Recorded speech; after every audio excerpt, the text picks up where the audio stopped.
ناہنجاروں کو، ایسے نافرمانوں کو زبردستی ہدایت نہیں دیتا. گو اینڈ ویٹ، یہ ہے وہ محبت. یا ایھا الذین آمنوا ان من ازواجکم واولادکم عدوا لکم فاحذروہم. البتہ من کہا ہے، سب ایسے نہیں ہوتے. حضرت خدیجہ بھی تو تھی نا، وہ تو ہر مرحلے پر معامل تھی. بیویاں ایسی بھی ہوتی ہیں، اللہ تعالیٰ عطا فرما دے جس کو فرما دے. اولاد ایسی بھی ہوتی ہے جو والدین کے لیے ایسٹ بن جائے، صدقہ جاریہ بن جائے. عام قاعدہ کیا ہے، عام قانون کیا ہے کہ ان کی محبت، انہیں اچھے سے اچھا کھلانا ہے، اچھے سے اچھا پہنانا ہے، تعلیم اعلیٰ کرانی ہے، امریکن اسکول میں داخل کرنا ہے. جائز ذرائع سے ممکن نہیں ہے، حرام سے کماؤ، مارے گئے، برباد ہو. حضور نے فرمایا سب سے بڑا بدبخت وہ ہے جو دوسروں کی دنیا بنانے کے لیے اپنی آخرت برباد کر رہا ہے. تم اولاد کی دنیا بنا رہے ہو اور اپنی آخرت برباد کر رہے ہو. ان کی محبت کی وجہ سے تم نے حرام خوری کی. ان من ازواجکم واولادکم عدوا لکم فاحذروہم. یقیناً تمہاری اولاد اور تمہارے بیویوں میں سے تمہارے دشمن. بچ کر رہو، محفوظ رہو. Be on the guard, be on the alert. کہیں ایسا نہ غفلت ہو اور وہ محبت چپکے سے آ کر اور آپ کے دل میں براجمان ہو جائے اللہ کی محبت سے اوپر، اور آپ کو پتہ بھی نہ چلے. لیکن اس کا یہ مطلب بھی نہیں. یہ قرآن مجید کی، قرآن میں جو توازن ہے، توازن، اس کی سب سے اعلیٰ مثال یہ آیت ہے. ایک طرف بیوی اور اولاد کو دشمن قرار دیا جا رہا، دوسری طرف وَإِن تَعْفُوا وَتَصْفَحُوا وَتَغْفِرُوا فَإِنَّ اللَّهَ غَفُورٌ رَحِيمٌ. اگر تم معاف کرتے رہو، اگر چشم پوشی سے کام لو، ان کی خطائیں بخشتے رہو، تو اللہ بھی تو غفور الرحیم ہے. تین الفاظ ہم مانیں. یعنی یہ نہیں ہو جانا چاہیے کہ گھر کا معاملہ جو ہے وہ ایک جنگ کا نقشہ، جنگ کے میدان کا نقشہ پیش کر رہا ہو، ہر وقت جو ہے لان تان ڈان ڈپٹ. نہیں، اس سے تو رد عمل بھی پیدا ہو جائے، ضد پیدا ہو جائے. اکثر مذہبی گھرانوں کے ساتھ یہ حادثے پیش آتے ہیں، بے جا زبردستی، جبر. نتیجہ کیا ہوتا ہے؟ رد عمل، بغاوت. اکثر یہ آیت ان کے لیے تیر بہدف ہے اگر واقعہ پر غور کریں. امریکہ میں کتنے ہیں مسلمان گئے مسجدیں بنا لی ہیں، ہندو گئے مندر بنا لیے ہیں، سکھ گئے ہیں ان کے جو گردوارے بنے ہوئے ہیں، سلوتے یعنی یہودیوں کے عیسائیوں سے تو بے شمار ہے ہی ہے. لیکن ہے ہمارا مذہب، لیکن دین تو دو نہیں ہو سکتے. یا ڈیموکریسی ہوگی یا بادشاہت ہوگی، ایک تو دو تو نہیں ہو سکتے. یا کیپٹلزم ہوگا یا سوشلزم ہوگا، دو تو نہیں ہو سکتے. یا تھیوکریسی ہوگی یا ڈیموکریسی ہوگی، دو نہیں ہو سکتے. اور یہ بھی آپ کو معلوم ہے دنیا میں کہیں ویکیوم نہیں ہے، نظام کے اعتبار سے کبھی نہیں رہا ہے. ہر ایک نظام موجود ہے. آپ کوئی دوسرا نظام لانا چاہتے ہیں، پہلے اس کو جڑ سے اکھیڑنا پڑے گا. گفت رومی ہر بنائے کوہنا کا آباداں کنند، تو نہ دانی اولا تعمیر راں ویرا کنند. رومی نے کہا ہے کہ دیکھو اگر کوئی نئی تعمیر تمہیں کرنی ہو تو تم جانتے نہیں ہو پہلے پرانی تعمیر کو گرانا پڑتا ہے. پہلے آپ نظام جڑ سے کھینچ کر پھینکیں گے باہر، تب نظام لائیں گے نا. اور یہ ظاہر بات ہے جو نظام بھی ہے اس کے ساتھ ویسٹڈ انٹرسٹ ہے، اس کے ساتھ پریولیج کلاسز ہیں. دے وانٹ اسٹیٹس کو، وہ کوئی تبدیلی نہیں ماننے کو تیار، کیونکہ اسی نظام کی شاخوں پر تو ان کے گھونسلے بنے ہوئے، وہیں سے تو مفادات ان کے وابستہ ہے. لہذا نظام جو ہے بدلنے کے لیے جانیں دینی پڑتی ہیں، خون بہانا پڑتا ہے، جان جوکھوں کا کام کرنا پڑتا ہے، اس کے بغیر نظام نہیں بدلتا. اور محمد کا رول صلی اللہ علیہ وسلم، یہ ہے وہ عظمت محمد کی جو انسان نے پہچانی ہے.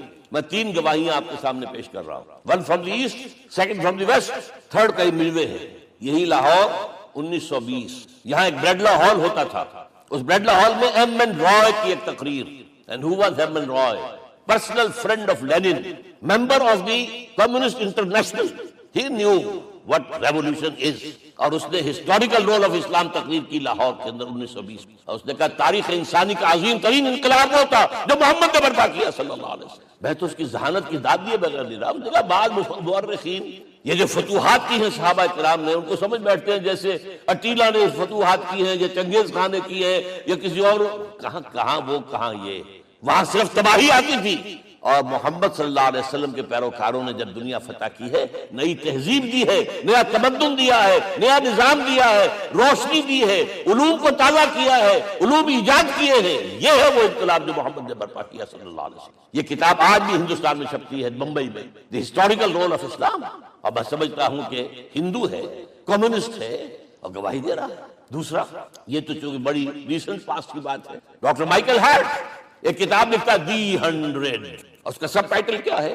A selection and gradation of the 100 most influential personalities of the human race, human history. پوری انسانی نسل میں سے ان لوگوں کو چن لو جنہوں نے اس کی تاریخ کے دھارے کے رخ کو موڑا.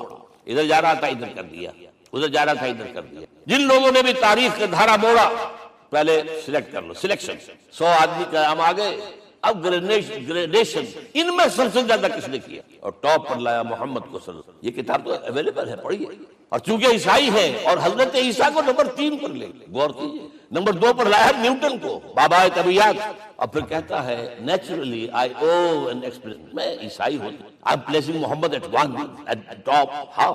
دس از بیکاز, یہ لفظ یاد کی, this is because he is the only person supremely successful in both the religious and secular fields. ذہانت, وہ زندگی جو آج تقسیم کر دی گئی ہے, یہ مذہبی زندگی ہے, یہ سیکولر ہے, یہ ریاست ہے, قانون ہے, یہ ہے, اور اس کو الگ رکھو بھائی, مذہب کو الگ رکھو. وہ کہتے ہیں کہ یا تو مجھے ملتا ہے کہ وہ آدمی جو ادھر اونچا ہے تو دوسری طرف نیچا ہے, کچھ بھی نہیں, ادھر اونچا ہے تو ادھر کچھ نہیں. روحانیت میں, دین میں, اخلاق میں عیسیٰ سے اوپر کون جائے گا؟ لیکن حکومت میں, ریاست میں کوئی پدہ بھی نہیں رکھا, زیرو.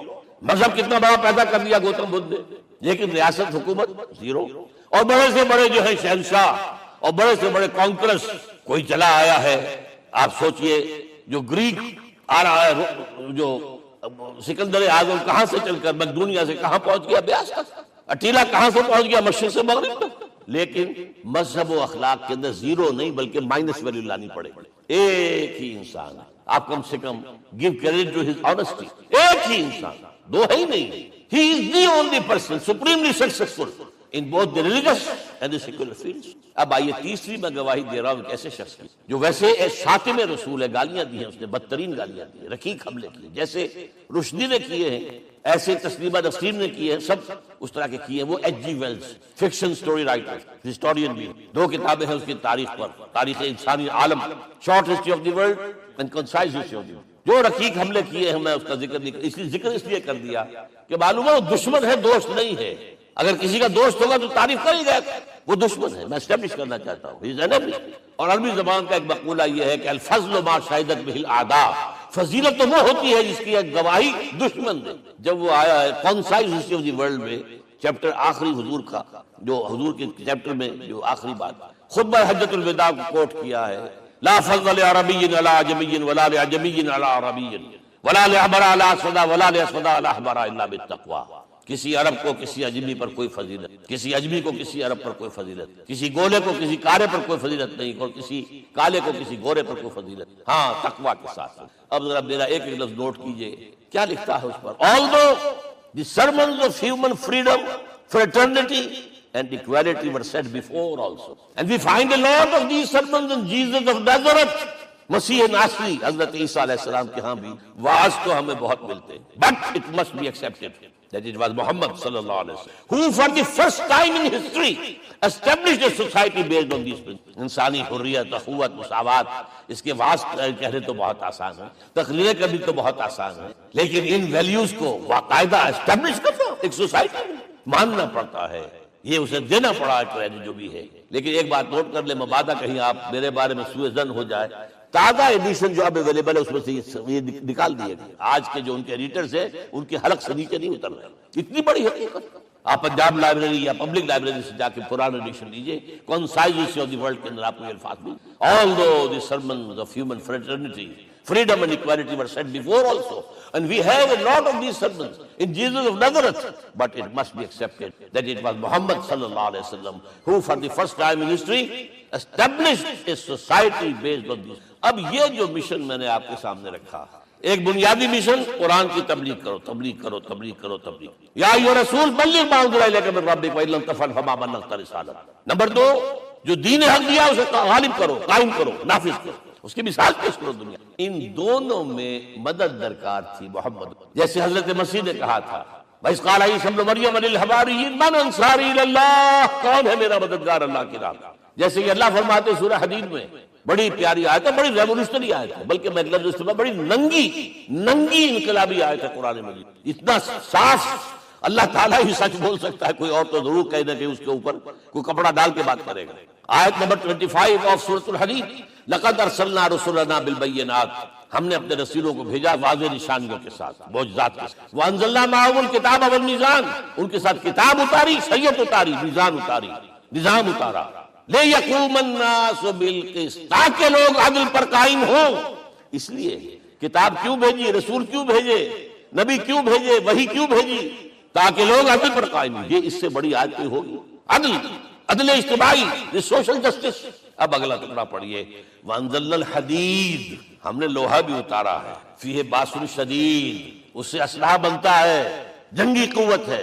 وَلِيَعْلَمَ اللَّهُ مَن يَنصُرُهُ وَرُسُلَهُ بِالْغَيْبِ، اور اللہ دیکھ لینا چاہتا ہے کون ہے اس کے وفادار بندے جو لوہے کی طاقت کو ہاتھ میں لے کر اللہ اور اس کے رسول کی مدد کرتے ہیں۔ دین اللہ کا، اسے قائم کرنا اللہ کی مدد ہے، اسے قائم کرنا محمد کا فرض ہے، اس کے جد و جہد کرنا محمد کی مدد ہے صلی اللہ علیہ وسلم۔ یہ تھی نصرت، اور یہ نصرت آپ کو معلوم ہے حضور کی زندگی میں صحابہ کرام نے کی ہے کہ نہیں کی؟ جو شخص ایمان لایا فوراً داعی بن گیا، فوراً۔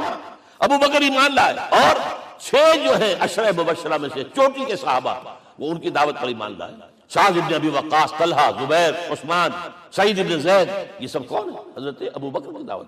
نوجوان ہیں، مصعب بن عمیر کو گھر سے نکال دیا چچا نے، اور بڑا نہ کر کے نکالا ہے کم وقت، اس لیے کہ باپ مر گیا تھا، بہت دولت چھوڑ گیا تھا، ماں نے بڑے ناز و نام میں پالا تھا۔ کہتے ہیں 200 درہم کا جوڑا اس کا بن کر آتا تھا شام سے، جیسے کبھی ہم کہتے تھے کہ پنڈت نہرو کے کپڑے جو ہے پیرس سے سل کر آتے ہیں، اور جہاں سے گزر جاتا تھا مصعب، اتنا اس نے لگایا ہوتا تھا عطر کے پوری گلی جو ہے وہ خوشبو سے جو ہے بھر جاتی۔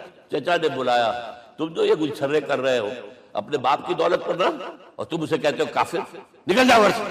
وہ چلنے لگے، یہ بات ٹین ایجر، چلنے لگے۔ وہ سمجھا تھا کہ میرے یہ کہنے سے اس کے تو اس کو تارے نظر آ جائیں گے، یہ فوراً جو ہے توبہ کرے گا، پلٹ آئے گا۔ چلنے لگے تو اسے اور غصہ آیا، یہ کپڑے بھی اسی باپ کے ہیں، اتارو۔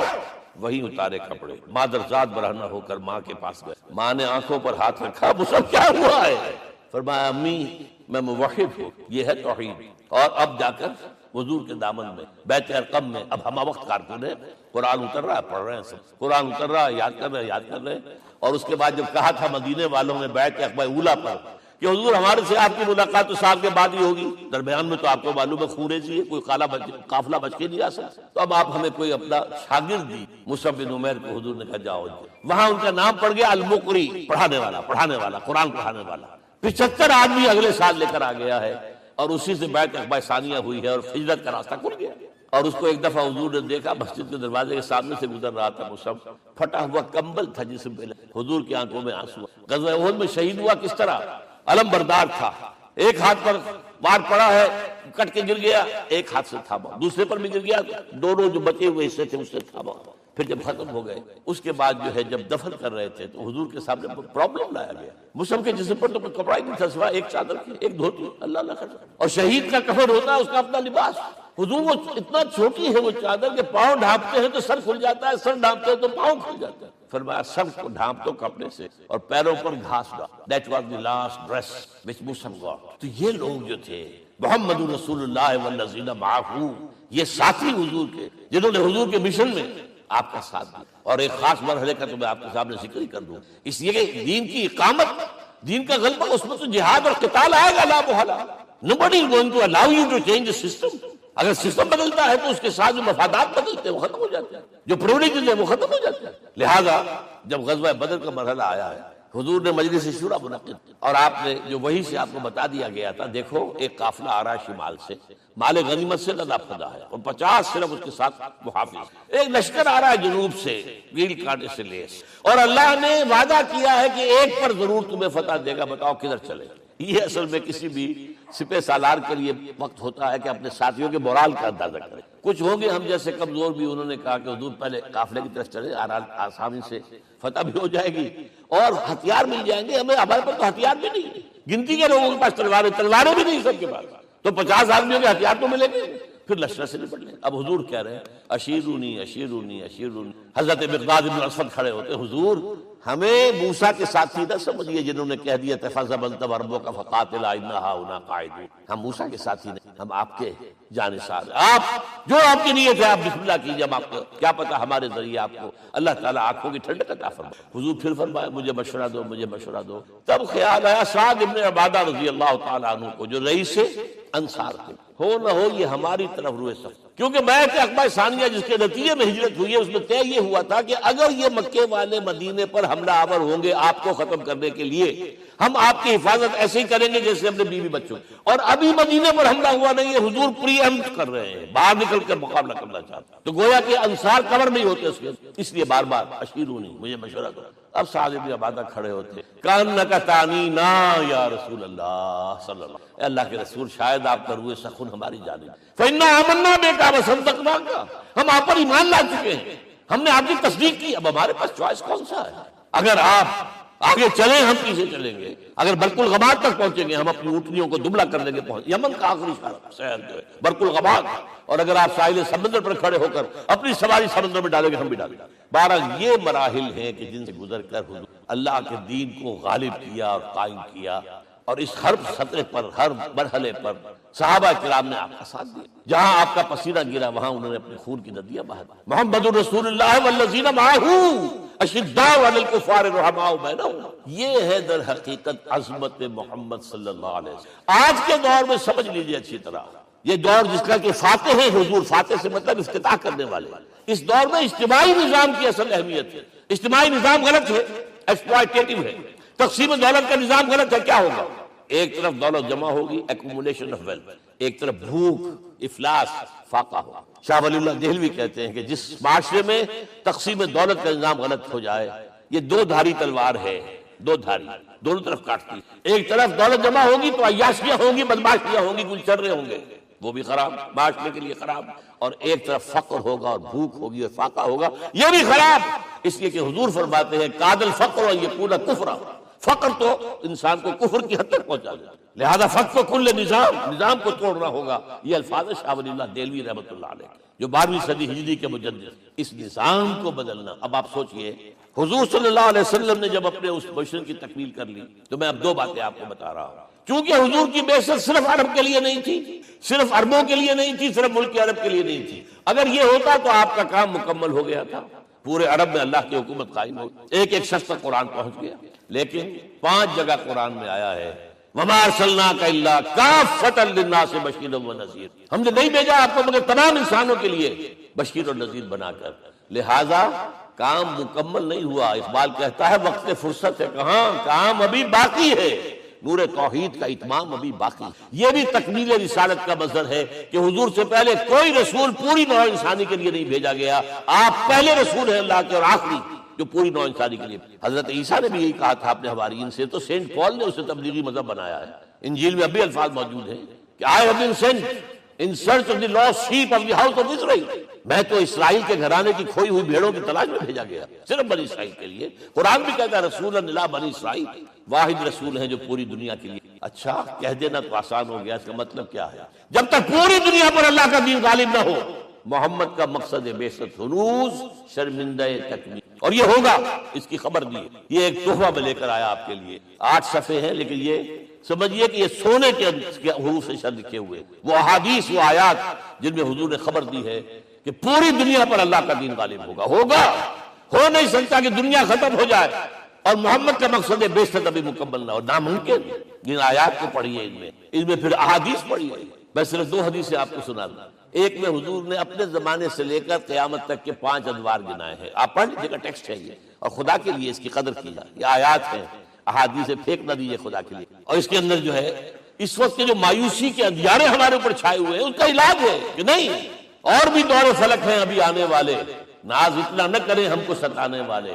بہرحال حضور نے جب اپنا مشن عرب کی حد تک مکمل کر لیا، تو اب ایک بات نوٹ کیجئے، خطبہ حجۃ الوداع 1.25 لاکھ کا مجمع. حضور نے اپنے اس خطبے میں اپنی تعلیمات کے جو اہم نکات تھے انہیں اور دہرایا 3 مرتبہ ایک بات کی. لاؤڈ اسپیکر تو تھا نہیں، پہلے آپ ادھر رخ کرتے تھے، آپ کہتے تھے کچھ، ادھر لوگ آدمی آگے کھڑا ہوا اس کو آگے پہنچاتا اور آگے پہنچاتا تھا. پھر آپ سامنے رخ کر کے کہتے تھے، پھر بائیں طرف رخ کر کے 3 مرتبہ ایک لفظ 3 مرتبہ. آخر میں ایک سوال کی، الا هل بلغت، دیکھو لوگوں میں نے پہنچا دیا یا نہیں؟ کیونکہ قرآن میں تحدید آئی تھی، اے نبی یا ایھا النبی بلغ ما انزل الیک من ربک وان لم تفعل فما بلغت رسالتہ. اے نبی جو کچھ تم پر نازل کیا گیا اللہ کی طرف سے پہنچا دو، اور اگر نہیں کیا تو رسالت کا حق ادا نہیں ہوگا. اور اس میں سورہ اعراف کی آیت نمبر 6 اگر پڑھ لیں فَلَنَسْأَلَنَّ الَّذِينَ أُرْسِلَ إِلَيْهِمْ وَلَنَسْأَلَنَّ الْمُرْسَلِينَ، ہم ان سے بھی پوچھیں گے جن کی طرف رسولوں کو بھیجا، اور رسولوں سے پوچھیں گے ہم نے تمہارے پاس اپنا پیغام پہنچایا تھا، تم نے پہنچایا کہ نہیں لوگوں کو؟ اس لیے حضور نے گواہی دی الا هل بلغت، دیکھو میں نے پہنچا دیا کہ نہیں؟ اور جواب کیا ملا؟ انا نشهد انك قد بلغت رسالتہ وادیت الامانۃ ونصحت الامۃ وکشفت الغمۃ، ہم گواہ ہیں حضور آپ نے رسالت کا حق ادا کر دیا، امانت کا حق ادا کر دیا، ہماری خیر خواہی کا حق ادا کر دیا، اور گمراہی کے اندھیرے جو ہے انہیں چھانٹ کر رکھا۔ اب آپ نے آسمان کی طرف نگاہ کی، انگشت شہادت سے وہی 3 مرتبہ اللہم اشہد اللہم اشہد اللہم اشہد، اللہ تو بھی گواہ ہے، یہ مان رہے۔ یہ ہے سائی آف ریلیف، یہ بوجھ جو میرے کندھے پر آیا تھا انا سنلقی علیک قولا ثقیلا، یہ اب منتقل ہو گیا، اب امت کو منتقل ہوا۔ لہذا آخری لفظ کیا تھا؟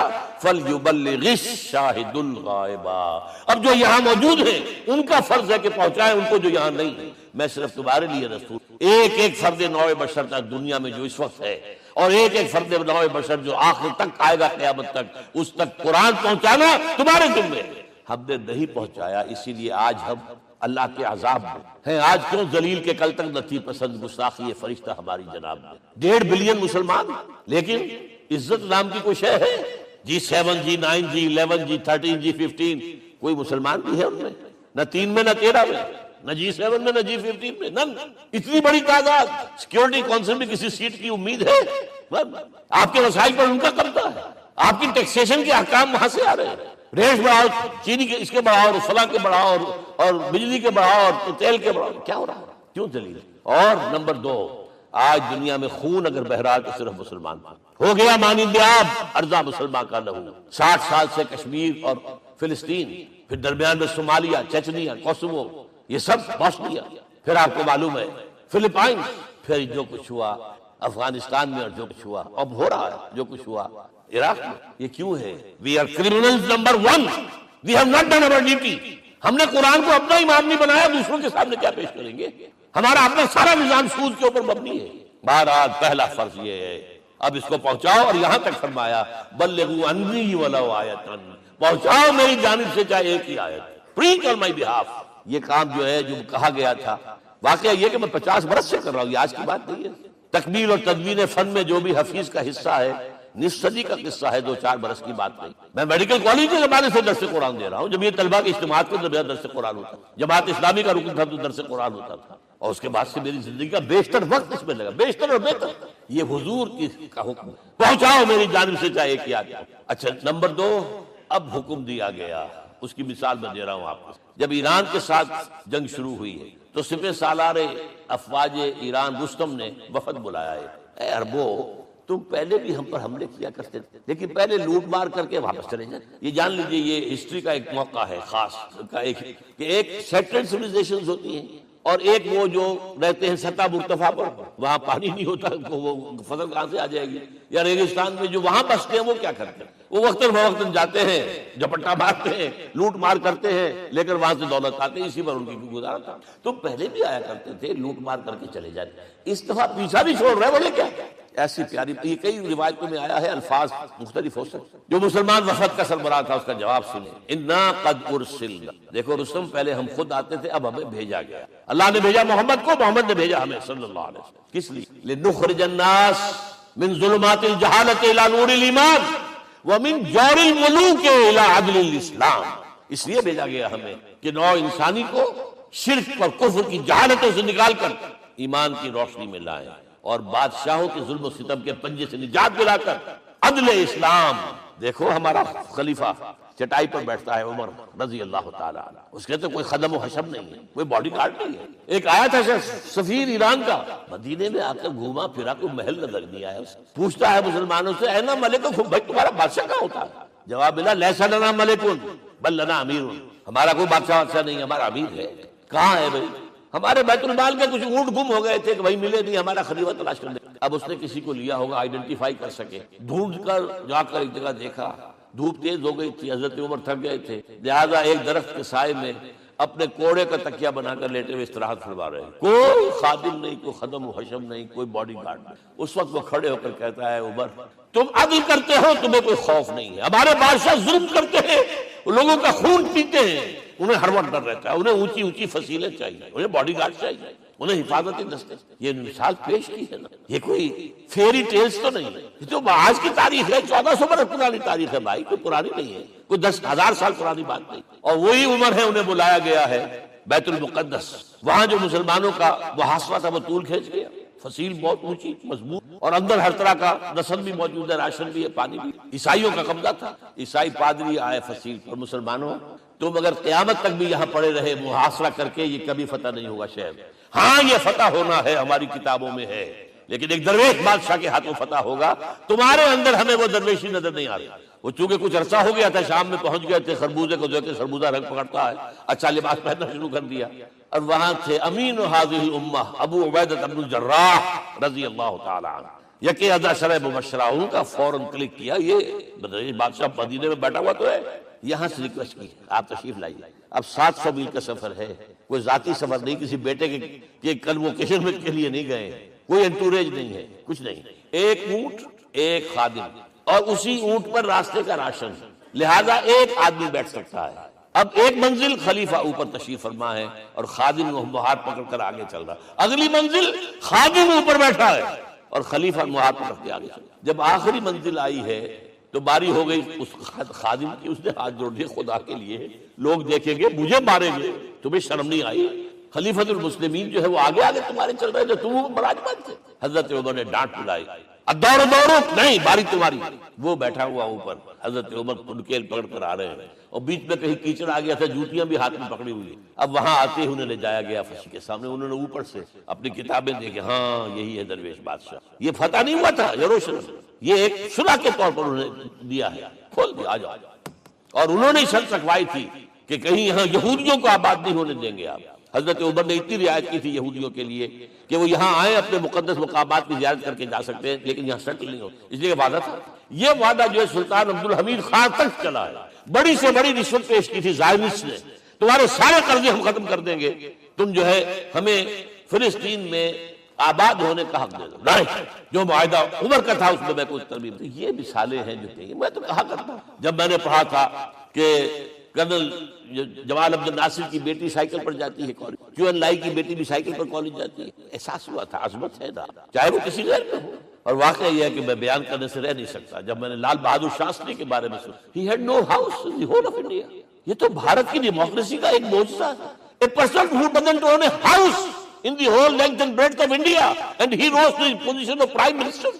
ہمارے ہاں کسی میونسپلٹی کا جو ہے ممبر نہیں بن سکتا ہوتا، اس کی بیوی اپنے گھر میں خود کھانا پکاتی تھی، کوئی ملازم نہیں تھا۔ اور جب ہارٹ اٹیک ہوا ہے تاشقند میں، تو وہ جو مرتے دم بات کی ہے اس نے ماتا جی سے کی ہے، بیوی، یہ ہماری مشرقی روایات ہیں، ماں کا۔ لیکن یہ تمام مثالیں جو ہیں، پوری نوع انسانی 10 مرتبہ پیدا ہو کر ختم ہو جائے، حضرت عمر والی مثالیں نہیں لا سکتے۔ رات کو گشت کر رہے ہیں، ایک جگہ سے رونے کی آواز آئی، معلوم ہوا کہ بچے ہیں، بھوکے ہیں، رو رہے ہیں۔ ماں سے پوچھا گیا کیا معاملہ ہے، کہ کیا کروں، کچھ نہیں ہے، میں نے یہ آنڈی چڑھا دی ہے، چولہے کے اوپر آگ جلا دی ہے، بچوں سے کہا کچھ پک رہا ہے، ذرا انتظار کرو، سو جائیں گے، کانپ گئے، ایسے جیسی نے آٹے کی بوری اپنے غلام سے کہا میرے کندھے پر رکھ لیا، میں لے چلتا ہوں۔ نہیں، قیامت کے دن تم میرا بوجھ نہیں اٹھا سکو گے۔ اپنے کندھے پر بوری رکھ کر لائے ہیں، کھانا پکوایا کھلایا۔ اب اگر حضور یہ کہے کہ سید القوم خادم ہوں، تو یہ حقیقت تھی کہ نہیں تھی؟ ورنہ اگر یہ مثال نہ آتی تو کہتے جی شاعری تو اچھی ہے، بہت اچھا شعر کہہ دیا، کوئی سردار بھی کبھی خادم ہوا۔ اب یہ ہے کہ یہ نظام دنیا میں، بس آخری بات میں آ گیا ہوں، یہ خوشخبریاں میں آپ کے ساتھ یہ تحفہ لے کر آیا، یہ پڑھیے کہ نظام دوبارہ آنا ہے۔ محمد کی مشن کوئی غلط نہیں ہو سکتی، وہ صادق المصدوق صلی اللہ علیہ وسلم۔ اگرچہ ابھی ہمیں اور سزائیں مل گئی، اور سخت سے سخت سزائیں آئی۔ ابھی آرمگیڈون سر پر تنی ہوئی ہے، کھڑی ہوئی، ملحمۃ العظمیٰ جسے حدیث میں کہا گیا۔ آرمگیڈون پتہ نہیں آپ نے کبھی سنا ہے کہ نہیں سنا ہے؟ یہ بائبل کی آخری کتاب جو ریولیشن جان ہے، اس میں ہے کہ ایک بہت بڑی جنگ ہوگی، گریٹر اسرائیل بنانے کے لیے بہت بڑی جنگ ہوگی، and you set the stage has been set for that۔ NATO تیار اسی کے لیے ہو رہا ہے دوبارہ۔ کس لیے؟ نیٹو چیف سے پوچھا گیا تھا کہ تمہارا دشمن جو تھا یو ایس ایس آر تو ختم ہوا، گھٹنوں کے بل پڑا ہوا ہے، اب کس کے لیے اس کو ایکسٹینڈ کر رہے ہیں اور آرگنائز کر رہے ہیں؟ اب ہمیں مسلم فنڈامنٹلسٹ سے نپٹنا، یہ ہے وہ کروسیڈ۔ یہودی اور عیسائی نیو کنزرویٹوز، نیو کونس، یہ دونوں جڑے ہوئے ہیں، ایک 5 پوائنٹ ایجنڈا ہے ان کا جس پر دونوں کا اتفاق ہے۔ تو ابھی ہم پر بڑے برے وقت آنے، ہمیں سزائیں ابھی اور بھی، لیکن tables will be turned، دنیا میں اللہ کا دین قائم ہوگا، چاہے ابھی اور اپس اینڈ ڈاؤن آئیں گے، لیکن ہوگا، لیکن ہوگی، وہ وقت آئے گا اللہ کا دین قائم ہوگا پوری۔ ایک حدیث میں آپ کو سنانے چلا تھا، حضرت ثوبان سے رضی اللہ تعالیٰ عنہ، مسلم شریف کی روایت، حضور نے فرمایا ان اللہ زوالی الارض، اللہ نے میرے لیے پوری زمین کو لپیٹ دی، فرائیت مشارقہا و مغاربہا، میں نے اس کے سارے مشرق دیکھ لیے، سارے مغرب دیکھ لیے، وَإِنَّ أُمَّتِي سَيَبْلُغُ مُلْكُهَا مَا زُوِيَ لِي مِنْهَا، میری امت کی حکومت ان تمام علاقوں پر قائم ہو کر رہے گی جو اللہ نے زمین کو لپیٹ کر مجھے، یہ ہونا ہے، and that is going to be the end of this world۔ Armageddon بھی آ جائے گی پہلے، ملحمت العظمیٰ بھی آئے گا، سزائیں بھی ملے گی، بالآخر وہ ہوگا۔ لیکن آخری بات، میرے اور آپ کے لیے مسئلہ لمحہ فکریہ کیا ہے؟ میں اور آپ کہاں کھڑے؟ Are we on the side of Allah or on the side of America؟ بہرحال یہ تو جو اپس اینڈ ڈاؤن آنے ہیں، میرے اور آپ میں سے ہر شخص کی بات یہ تو انقلاب تو آئے گا، حضور کے ذریعے سے آیا، کچھ لوگ حضور کے ساتھی بن گئے، ان کی دنیا بن گئی، آخرت بن گئی، قیامت میں کے بعد جو ملنا ہے اللہ تعالیٰ روح و ریحان، کچھ رہ گئے کہ چاہے سگا چچا تھا محروم رہ گئے، ابو لہب۔ آج بھی یہ قافلہ ادھر چل رہا ہے۔ اقبال نے بالکل ٹھیک کہا ہے کہ دنیا کو ہے پھر مار کا روح و بدن پیش، تہذیب نے پھر اپنے درندوں کو ابھارا، اللہ کو پابند دیے مومن پہ بھروسہ، ابلیس کو یورپ کی مشینوں کا سہارا۔ اور صحیح کہا ہے، آخری بات جو کہہ رہا ہوں، ایک نکتہ میرا رہ گیا ہے، وَاتَّبَعُوا النُّورَ الَّذِي أُنزِلَ مَعَهُ، چوتھی بات، اور یہ کہ وہ لوگ جو اس نور کا اتباع کریں گے کہ جو ان کے ساتھ نازل کے قرآن، اس لیے کہ قرآن ہی ذریعہ ہے، آلہ انقلاب ہے، قرآن انسانوں کو بدلتا ہے، افراد کو، افراد مل کر جماعت بن کر وہ جو انقلاب برپا کرتے ہیں، بٹ انڈیویجول چینج، اقبال کے الفاظ میں چوں بجا در رفت جہاں دیگر شود، یہ قرآن اگر کسی کے باطن میں اتر جاتا ہے تو اس کے اندر انقلاب آ جاتا ہے، he is a changed person from within۔ وَاتَّبَعُوا النُّورَ الَّذِي أُنزِلَ مَعَهُ۔ لیکن آخری دور کے بارے میں یہ چند اشعار سنا رہا ہوں، شب گریزاں ہوگی آخر